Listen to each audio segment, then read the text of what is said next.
वैसे तो बिट्टू की किसी बात को सीरियस लेना ही नहीं चाहिए और उसके ऊपर किसी प्रकार की प्रतिक्रिया देनी नहीं चाहिए, लेकिन अब आ गए हो आप। तो गद्दार किसको कहा जाता है? ऐसे तो मैं आपको कह दूं या किसी व्यक्ति को कह दूं, ऐसे किसी को गद्दार कहने से कोई गद्दार थोड़ी हो जाता है। गद्दारी क्या होती है? किसी को धोखा देना। हम पूरा पंजाब बिट्टू को सरदार और पूरा पंजाब गद्दार कहते हैं। क्यों कहते हैं? क्योंकि इसने 3 बार इसको कांग्रेस ने संसद बनाया।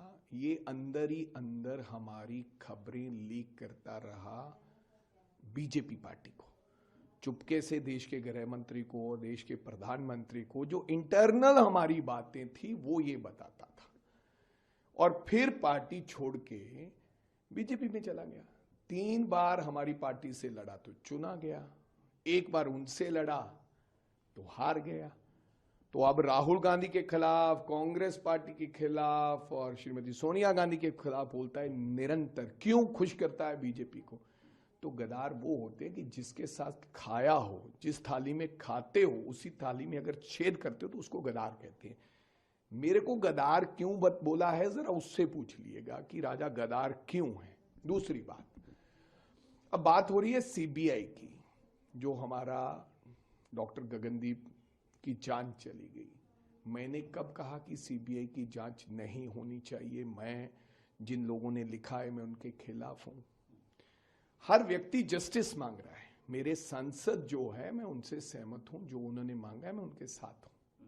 पहले तो ये बता दूं आपको।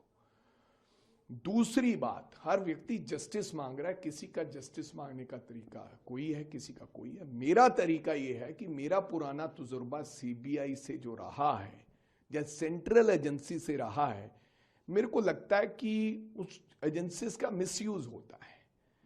जो बीजेपी कहती है या करती है वो होता नहीं है और घुमा देती है बात को। हाँ भैया, आप बता दीजिए मेरे को, आप बता दीजिए कि सीबीआई में लेटेस्ट केस किसको पकड़ा है?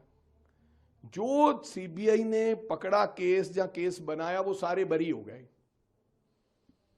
तो मैं सीबीआई के ऊपर विश्वास कैसे कर सकता हूं? कारण ये है कि अमित शाह जी सीबीआई को चलाते हैं, वो बीजेपी का तोता है।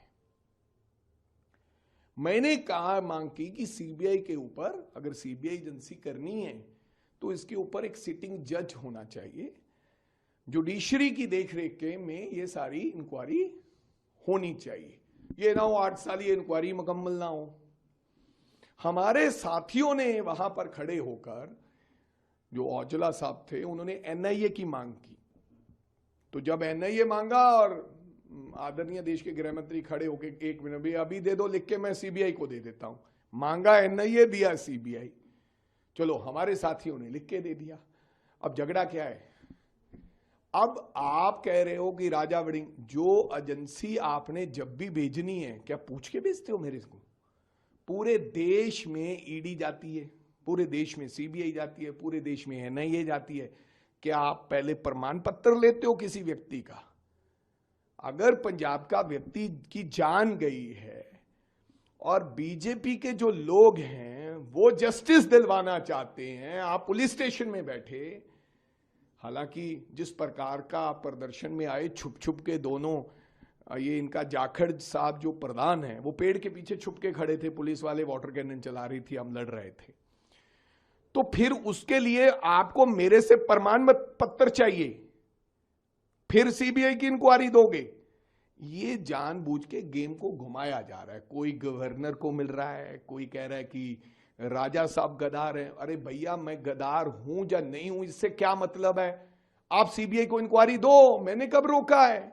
मैंने विरोध किया है? मैं कोई चिट्ठी लिखी है? मैंने मीडिया के सामने कहा है? नहीं। मैंने तो ये कहा है कि मेरा एक्सपीरियंस जो है सेंट्रल एजेंसी के ऊपर, मेरे को पूर्ण विश्वास नहीं है। लेकिन अगर परिवार चाहता है और मेरे संसद मेंबर चाहते हैं तो मैं उनके साथ सहमत हूं और इंक्वायरी होनी चाहिए। अगर कोशिश कर ली जाए कि सिटिंग जज की देखरेख में हो जाए तो बढ़िया, अगर नहीं हो तो ठीक है, आप इंक्वायरी करो और जस्टिस दो।